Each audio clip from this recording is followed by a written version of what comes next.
Okay folks, in this lesson we're going to address the following issues. We're going to understand what is meant by knowledge, information and data, so we're going to define it. We're also going to look at examples between the difference between knowledge, information and data. We're also going to look at data as a commodity, and we're going to look at the costs involved in producing it, so that would be the hardware, the software and the personnel. We're then going to look at where data comes from. Is it coming from a direct data source or an indirect data source? And we're going to look at the advantages and disadvantages of them. We're also going to understand what makes good quality information, which is accurate, up-to-date, complete, relevant, presented effectively, and we're going to look at errors and data capture. So let's start. You're going to need to know these three definitions off by heart. So what is data?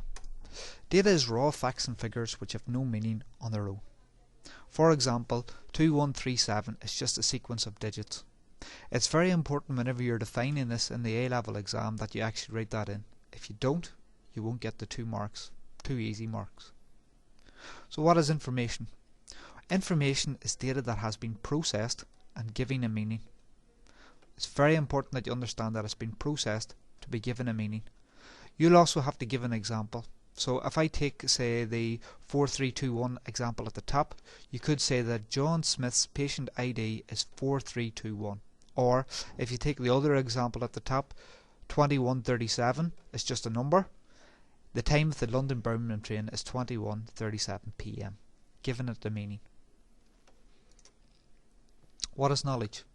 Knowledge is applying rules to information. For example, if you arrive at the station at 21:40, you will have missed the 21:37 PM London and Birmingham train. It's applying rules and applying knowledge to it.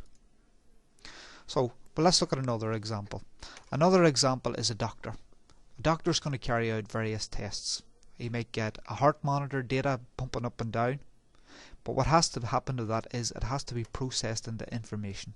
So results from the test will give the doctor information about the patient. Using his knowledge or her knowledge, they'll then be able to make a decision based on the available information. So that's applying rules to it. Let's look at another example. Another example is a company mining for gold.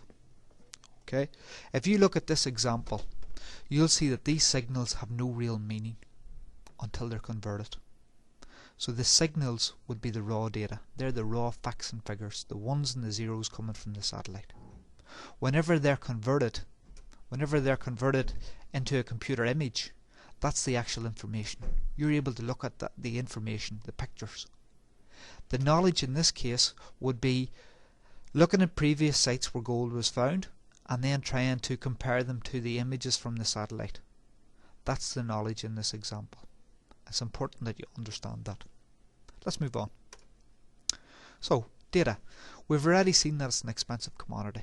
To gather the data up, there are certain costs involved. So if you wanted to find out how many cars are travelling down a road at a certain time, that data actually is going to cost you money. There's going to be hardware costs involved. So you might have sensors, you might have machines, you might have leasing costs, you might have installation costs, you might have maintenance costs. These are all hardware costs to purchase the machinery needed to do it. On top of that, there are software costs.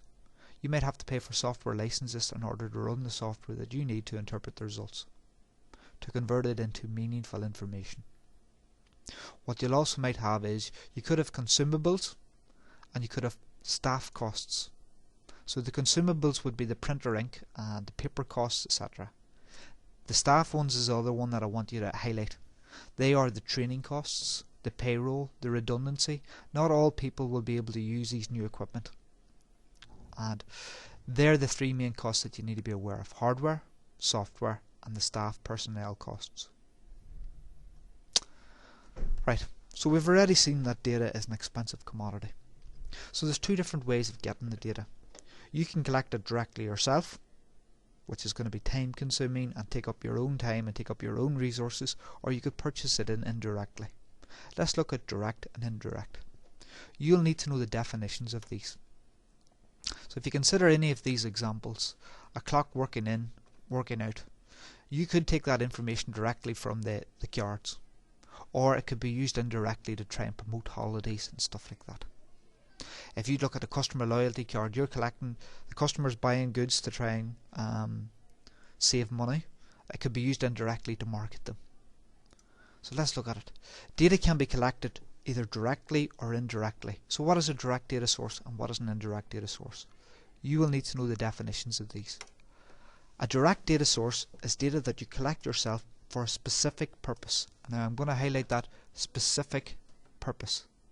If you hand out a questionnaire, you're specifically doing it for that questionnaire. That's the information that you want. Now you know where that data came from because you collected it yourself. You've also collected exactly the amount of information that you need. You haven't got too little, you haven't got too much. You also know how reliable it is because you collected it yourself. However, the disadvantages of this is it's time consuming. You're going to have to pay wages, for the time involved. You're going to have to collect it and process it. It's also expensive, and we looked at the expenses earlier. There's going to be hardware, software, staff costs. That's why some people might choose to buy it indirectly. Okay, you could purchase it from a third company, you could purchase it from the internet. Somebody else might have carried out the market research for you. What is an indirect data source? Again, you need to know the definition of this. An indirect data source is data that is used for a purpose other than that it was originally intended for. An indirect data source is data that is used for a purpose other than which it was originally intended for. It's very important that you note that down and learn it. That will be asked time and time again. What is an example of an indirect data source? If you purchase information from another company about buying habits, for example, if you purchase from a company that you didn't collect directly yourself, that's an indirect data source. It has advantages. It saves you money. You don't have to go out and spend hardware costs and time and money to collect the data. However, you might not have the exact amount of data that you need. There could be too little, where you have to try and get more data, or there could be too much, where you have to process it again more to get that data down. You don't know how reliable the data is. You don't know how accurate it is. It might lead for poor quality information. Note, you need to know the advantages and the disadvantages of the two direct data sources. I'm going to move on. Direct data source. Here's a typical question that you'll get in the A-level exam. You have to identify what is direct and you would have to identify what is indirect, or use your own initiative to explain it. A direct data source is a data that is collected for a specific purpose. In this example here, you'll see that the membership renewal form is collected for membership renewal. That's the direct data source. What is an indirect data source? Well, if this is collected for a specific purpose of membership renewal, if you've got their details and you start sending them out mail shots about maybe new golf clubs, that's an example of indirectly using the data for a different purpose. So an indirect data source is data used for a purpose other than which it was originally intended for. So the form was automatically used for membership renewal. Now you're using it to target them and sell them new golf clubs or new spa details or something like that. That's indirectly using the data for another purpose. And that's the answer to that question. So, direct versus indirect data source. A direct data source is designed for a specific purpose. The membership renewal form is intended to gather details about a member. An indirect data source is used for a purpose other than which it was originally intended for. The membership details could be used for a mail shot, a survey, or passed to another company. Now we're looking at the quality of information. So we've looked at the sources, we've looked at why it's expensive, we looked at the costs. Now we have to look at what makes good quality information. So I'm going to take this example of a weather forecast. I've used this little rhyming slime here, crap you, because it sticks in my mind. But you have to understand that this is what data must be. Data must be complete. If I'm watching a weather forecast, if I don't watch the whole of it, I might have missed information. If you're getting a report and it's not complete, you're missing out information. You're not going to be able to make good quality decisions. You also have to look at how relevant it is. If I'm watching a weather forecast, I don't really want to watch about Australia because I don't live there. I want to watch the weather forecast about the UK, something that is relevant to me. There's no point reading data or having too much information that isn't relevant to what you're looking for. Moving on. A is all to do with the accuracy of the data. If I'm watching a weather forecast in June and I'm seeing snow, I'm going to have to question the accuracy of it. If I'm getting information from an unreliable source, I'm going to have to question the accuracy of it. And this questions here that you're going to be asked in A level is all about you using your own initiative to understand this. P is presented effectively. If I couldn't make out this here weather forecaster, or if I couldn't read the writing in the report, I'm not going to be able to make good quality decisions because I'm not able to read and interpret the results correctly. If you're getting information in tables that doesn't make sense to you, it's not presented effectively and you're not going to be able to make good decisions. Sometimes it's better to have nice labelled graphs rather than streams and streams and pages of information. Or one diagram can speak 1,000 words, presenting your work effectively. And lastly, it must be up to date. If I'm watching a weather forecast and I'm getting yesterday's results, it's not going to make very much sense to me today. Your work must be up to date. If you're getting findings, there's no point looking at 1900s computer usage because computers weren't about there. It's more relevant to get up-to-date information about today's user habits, for example. So let's look at an example of a question. Describe 3 factors which affect the quality of information produced from a database. This is a typical question. Now if you look at this question, it says the word describe. It's not looking one-word answers. You'll also see there's 6 marks and 3 points. So there's 2 points for each one of these marks.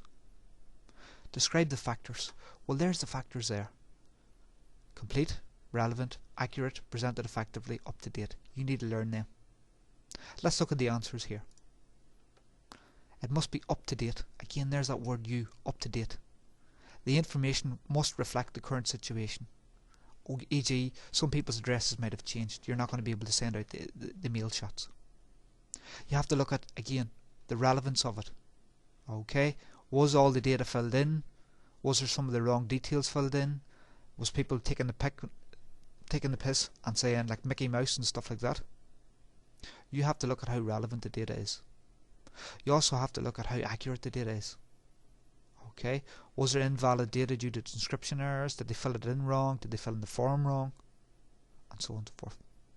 You have to look at how well presented it is. Is it presented effectively? And is it complete? There's all the different things there. C, R, A, P, U. Note, one-word answers are not sufficient. This is advanced level, not GCSE. Elaborate on your answers. See the mark scheme, elaborate on them. And always make sure that you've got, check the points awarded to make sure that you're ticking them boxes. So other things that you need to be aware of. So whenever people are filling these in, we've looked at the accuracy and the completeness, and we've looked at so on and so forth. 2 errors that can occur is omission errors. Data has been omitted, left out. E.g., the ID field might be left empty when it should be 1, 2, 3, 4. Or you could get a thing called a transpositional error. They love this in exam questions. Data that has been entered but in the wrong order or position. E.g., the ID 1, 2, 3, 4 is entered incorrectly as 1, 2, 4, 3. The order of the 2 digits 4 and 3 has been switched. You need to learn that. You need to be able to give an example of it and explain that type of error. They will probably ask you about that because it's difficult to remember. Transpositional. The data position, that's the clue in it, is not there. It's in the wrong order. Thank you for listening.